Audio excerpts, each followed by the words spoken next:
الحمدللہ مجھے پتہ ہے کہ ہم میں سے سبھی کو آیت الکرسی آتی ہے، اور اس کا نام آیت الکرسی اس وجہ سے ہے کہ اسی میں ایک آیت ہے آیت الکرسی میں وسیع کرسیہ السماوات والارض، تو اس کی وجہ سے اس کو آیت الکرسی کہتے ہیں۔ نبی صلی اللہ علیہ وسلم نے اب دعا کرتے ہیں کہ اللہ سبحانہ تعالیٰ ہمیں یہ پڑھتے پڑھتے اسی آیت کے بدلے میں اللہ سبحانہ تعالیٰ ہمارے لیے جنتوں کے راستے آسان کر دے، کیونکہ صحابہ نے نبی صلی اللہ علیہ وسلم سے یہ پوچھا تھا کہ آپ مجھے کوئی ایسی آیت بتائیں جس کے پڑھنے سے قیامت کے دن میرے اور جب میری موت واقع ہو کہ میرے موت کے اور جنت کے درمیان کوئی چیز حائل نہ ہو اور میں مرتے سیدھا جنت الفردوس میں چلا جاؤں۔ تو نبی صلی اللہ علیہ وسلم نے کیا کہا تھا ان کو کہ تم ہر نماز کے بعد آیت الکرسی پڑھا کرو، ہر نماز کے بعد آیت الکرسی پڑھا کرو، اور اس کے پڑھنے سے اللہ سبحانہ تعالیٰ تمہیں اس دنیا میں وہ توفیق عطا کریں گے کہ تمہارے عمل ایسے ہو جائیں گے، تمہارے ایسے کردار تمہارا ایسا ہو جائے گا کہ قیامت کے دن اللہ سبحانہ تعالیٰ تمہیں جنت الفردوس میں داخل کر دے گا۔ آمین ثم آمین۔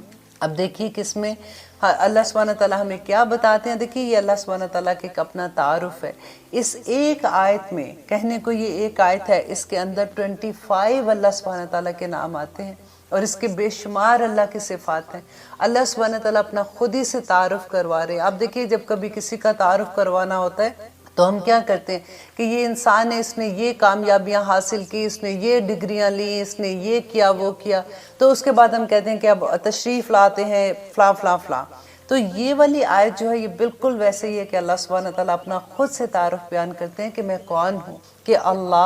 اللہ وہ ہے، لا نہیں الہ کوئی بھی معبود۔ دیکھیے الہ جو ہے، اللہ جو ہے، اگر الہ کے سامنے اگر آپ الف لام لگا دینا تو وہ اللہ بن جاتا ہے، الف گر جاتا ہے کیونکہ الف لام ساتھ آ جاتا ہے۔ تو اس وجہ سے اللہ سبحانہ تعالیٰ کہہ رہے ہیں کہ اللہ وہ ہے کہ کوئی بھی معبود نہیں ہے۔ معبود کون ہوتا ہے؟ جس کی اطاعت کی جاتی ہے، کہ کسی اور کی اطاعت نہیں ہے سوائے اللہ سبحانہ تعالیٰ کے۔ دیکھیے کفار جو مکہ تھے ان کی کوئی پرابلم نہیں تھی، وہ جہاں بتوں کو سجدہ کرتے تھے وہ ایک اللہ کو بھی سجدہ کر سکتے تھے، لیکن وہ اللہ کی اطاعت نہیں کرنا چاہتے تھے۔ بالکل اسی طرح سے جیسے قرآن پاک کا پورا آپ دیکھیں سبجیکٹ یہ نہیں ہے کہ اللہ کو مانو، اللہ کو تو سارے ہی مانتے ہیں، اللہ کو ایک مانو پہ پرابلم ہو جاتا ہے سب کو کہ اللہ کو ایک نہیں مانتے۔ تو یہاں پہ وہی بات ہے کہ اللہ وہ ہے، لا الہ الا ہوا، مگر وہی ہے، نہیں ہے کوئی معبود مگر وہی، الحی القیوم، اور وہ زندہ رہنے والا اور قائم رہنے والا ہے۔ حضرت علی کہتے ہیں کہ جنگ بدر کے موقع پر کیونکہ تھوڑے سے مسلمان تھے اور وہاں پہ کفار کا اتنا بڑا لشکر 313 مسلمان، تو نبی صلی اللہ علیہ وسلم نے مسلمانوں کو ان کی اپنی اپنی جگہ پہ، جس جگہ پہ انہوں نے جنگ کرنی تھی اس جگہ پہ کھڑا کیا، اور اس کے بعد آ کے کھڑے ہو کے اللہ سبحانہ تعالیٰ کے سامنے دعا کرنا شروع ہوئے، اور ہاتھ اٹھا کے اونچی آواز سے یا حیو یا قیوم، یا حیو یا قیوم کی دعائی دینے لگے۔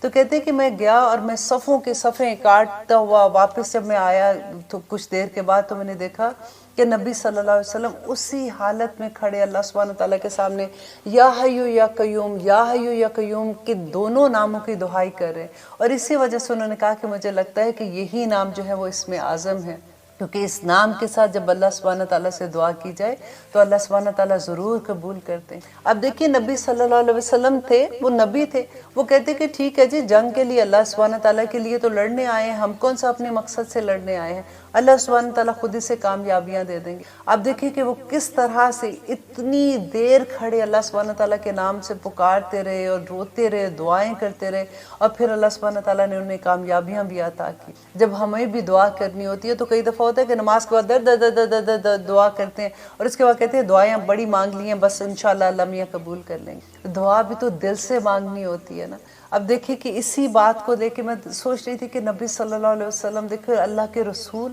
ان کو تو پتا تھا ساری بات کا، اور اللہ کے محبوب ترین رسول، اور وہ کس طرح سے اللہ سبحانہ تعالیٰ کے سامنے کھڑے ہو کے مانگی جا رہے ہیں دعائیں۔ اور وہ یاد ہے آپ کو کہ حضرت عائشہ نے جب ان کی نماز کا تذکرہ کیا تھا کہ ان کے پاؤں میں ورم آ جاتا تھا، اور جب ان کو کہتے تھے کہ آپ کو تو اللہ سبحانہ تعالیٰ نے جنتوں کی بشارت دی، آپ تو نبی ہیں، آپ رسول ہیں، آپ کیوں اتنی عبادت کرتے ہیں؟ تو کہتے تھے کہ کیا میں اللہ کا شکر گزار بندہ نہ بنوں؟ تو یہاں پہ اللہ سبحانہ تعالیٰ جو اپنی یہ صفت بیان کر رہے ہیں کہ اللہ کو کبھی نیند نہیں آتی، اونگ نہیں آتی، وہ ہمیشہ زندہ رہنے والا اور قائم رہنے والا ہے۔ لا تاخذہ، نہیں پکڑتی اسے سنتن اونگ، ولا، اور نہ نوم، اور نہ اس کو نیند آتی ہے۔ اس میں بڑا ایک خوبصورت ایک روایت ملتی ہے حضرت موسیٰ علیہ السلام کی۔ آپ کو پتہ ہے حضرت موسیٰ اللہ سبحانہ تعالیٰ سے بات بھی کرتے تھے، اس لیے ان کو کلیم اللہ بھی کہتے ہیں۔ ایک دفعہ انہوں نے فرشتوں سے یہ کہا کہ کیا اللہ سبحانہ تعالیٰ کبھی سوتے ہیں؟ تو اللہ سبحانہ تعالیٰ نے فرشتوں کو کہا کہ موسیٰ کو 3 دن سونے نہیں دینا، اور 3 دن کے بعد ان کے ہاتھ میں جو جیسے وہ ہوتے شیشے کے گلاس ہوتے ہیں یا جار ہوتے ہیں، اس طرح سے 2 بوٹلز پکڑا کے ان کو کہا کہ ان کو موسیٰ کو کہنا کہ ان کو ہاتھ میں پکڑے اور ان کو گرنے نہیں دینا، اور بس پکڑ کے ان کو تھوڑی دیر کے لیے اسی طرح سے بیٹھے رہے۔ اب موسیٰ علیہ السلام 3 دن کے جاگے ہوئے تھے، جیسے ان کو نیند اونگ آتی تھی وہ ایک دم سے آنکھ کھول دیتے تھے۔ ایک دفعہ اتنی گہری ان کو اونگ آئی کہ وہ دونوں بوٹلز آپس میں ٹکرا کے ٹوٹ گئی۔ تو اللہ سبحانہ تعالیٰ نے کہا کہ موسیٰ اگر دیکھو تم اتنی سی بھی حالت میں 2 بوٹلز نہیں پکڑ سکتے ہو تو زمین اور آسمان کو قائم کرنے والا ہوں میں، اگر مجھے نیند اور اونگ آ جائے تو یہ دونوں چیزیں پاش پاش ہو کے رہ جاتی ہیں۔ اس لیے تو اللہ سبحانہ تعالیٰ نے اپنی خود ہی سے یہ بیان کیا کہ نہ ان کو اونگ آتی ہے نہ اس کو نیند آتی ہے۔ لہو، اس کے لیے ہے، ما فی السماوات و ما فی الارض۔ اتنی خوبصورت یہ بات آتی ہے، ایک روب طاری ہو جاتا ہے پڑھ کے کہ جو کچھ آسمانوں اور زمینوں میں ہے سب کچھ اللہ سبحانہ تعالیٰ کی ملکیت میں ہے۔ وہ ایسا بادش ہے۔ اب دیکھیے آسمان کی طرف، آپ دیکھیے کہ جب بارش ہوتی ہے اللہ کی کتنی خوبصورت، جو اللہ سبحانہ تعالیٰ کہتے ہیں افلا تدبرون، تم تدبر کیوں نہیں کرتے، تم کیوں نہیں دیکھتے ہو اللہ سبحانہ تعالیٰ کی قدرت کو، کہ جب بارش ہوتی ہے تو آسمان پہ کبھی آپ کو ایسا لگتا ہے کہ کوئی چھنی کی طرح کی کوئی چیز ہے کہ جس میں سے پانی چھن چھن کے قطرہ قطرہ آتا ہے؟ نہیں ہوتا نا ایسے، کیسے بارش اتنی خوبصورتی سے قطرہ قطرہ گر رہی ہوتی ہے۔ آپ دیکھیے کہ کس طرح سے سمندروں سے آبی بخارات بن کے پانی اوپر جاتا ہے، بادل بنتا ہے، اور اتنے بھاری پانی کے بادل اللہ سبحانہ تعالیٰ ہواؤں کو حکم دیتا ہے کس طرح سے وہ اٹھا کے ایک جگہ سے دوسری جگہ لے جاتے ہیں، کس طرح سے زمین کو سیراب کرتے ہیں، جہاں پہ ضرورت ہوتی ہے اللہ کا حکم ہوتا ہے وہاں پہ بارش ہو جاتی ہے۔ کبھی ایسا ہوا کہ بادل کا کوئی قطرہ، بادل کا کوئی ٹکڑا گر کے ہمارے سر کے اوپر گر گیا ہو، کوئی آسمان ہی پھٹا ہوا نظر آئے؟ اللہ کی قدرت تو دیکھو، وہ زمین دیکھیں کہ کتنی تیزی سے اپنے مدار کے گرد گھوم رہی ہے۔ کبھی ایسا ہوا کہ ہمیں کوئی جھٹکا لگا ہو یا ہم اتنی تیزی سے کھڑے کھڑے گر کے ادھر سے ادھر جا رہے ہیں؟ نہیں ہوتا نا۔ یہ اللہ سبحانہ تعالیٰ کی نعمت ہے جو ہم لوگوں پہ ہے، ہم بندوں پہ ہے۔ اللہ سبحانہ تعالیٰ کہتے ہیں میں نے زمین کو اتنا نرم کر دیا جس کے اوپر تم چلتے ہو، جس پہ تم اپنے گھر بناتے ہو۔ اس زمین کے اندر آپ دیکھیں اس قسم کے موذی جانور ہیں، اگر وہی زمین سے وہ سانپ بچھو باہر نکل آئے تو انسان جی نہ سکے۔ کس طرح سے اللہ سبحانہ تعالیٰ دن اور رات کو آپ ایک دوسرے کے ساتھ بدلتے ہیں، کیسے موسموں کو بدلتے ہیں۔ تو اللہ سبحانہ تعالیٰ اپنا تعارف جو کروا رہے ہیں کہ لَقُوا مَا فِي السَّمَاوَاتِ وَمَا فِي الْأَرْضِ، اسی کا ہی ہے جو آسمان اور زمین میں ہے۔ اور قرآن میں ہی اللہ سبحانہ تعالیٰ کہتے ہیں کہ اے بندے، زمین اور آسمان کے درمیان جتنی مخلوق ہے سب اللہ کی عبادت کر رہی ہے، طوعاً و کرہاً، دل کی خوشی سے کرتی ہے یا وہ زبردستی کر رہی ہے، لیکن تمہیں ہی نہیں پتا کہ اس کی عبادت کیسی ہے۔ کوئی ایک چیز زمین آسمان کے درمیان ایسی نہیں جو اللہ کے حکم کی اطاعت نہ کر رہی ہو۔ ایک ہم ہی انسان ایسے ہیں نا جو بہت بڑے بن جاتے ہیں کہ ہم نے یہ ہر چیز میں ہم دیکھتے ہیں کہ ایسی بات کیسے ہو سکتی ہے، نہیں آج کل کے زمانے میں یہ کیسے ہو سکتا ہے، یہ ممکن نہیں ہے۔ اب ہم جاب پہ جاتے ہیں، صبح سے شام تک تو ہم کام کرتے ہیں، تھک جاتے ہیں، اب نمازوں کا وقت بیچ میں آئے گا تو کیسے نماز پڑھیں گے؟ اگر ہم جاب ایسی جگہ پہ کریں، ہمارے باس کو ہم کیسے کہیں گے کہ ہم نے نماز پڑھنی ہے؟ ہم اسکول میں ہیں تو ہم نماز کیسے پڑھیں گے؟ ہم کتنے بہانے ہم لوگ کرتے ہیں۔ اور اللہ سبحانہ تعالیٰ ہمیں یہی بتا رہے ہیں کہ آسمان اور زمین کے درمیان جتنی مخلوق ہے سوائے انسان تمہارے، کیونکہ اللہ سبحانہ تعالیٰ نے انسان کو مکمل اختیار دیا ہے۔ لا اکراہ فی الدین بھی آگے آئے گی، وہ بھی آئے کہ اللہ سبحانہ تعالیٰ نے انسان کو اتنا اختیار دیا کہ وہ اپنی مرضی کے ساتھ اللہ کا حکم مانے، اور یہی ہماری آزمائش ہے۔ یہی اسی لیے اللہ سبحانہ تعالیٰ نے یہ جو زندگی میں اور موت کے درمیان کا جو وقفہ دیا ہے نا، یہ اسی آزمائش کے لیے دیا ہوا ہے۔ آگے اللہ سبحانہ تعالیٰ دیکھیے اس بات میں کتنا غصہ بھی ہے اور کتنی حیرت بھی ہے کہ اللہ کہہ رہے ہیں من ذا الذی، کون ہے جو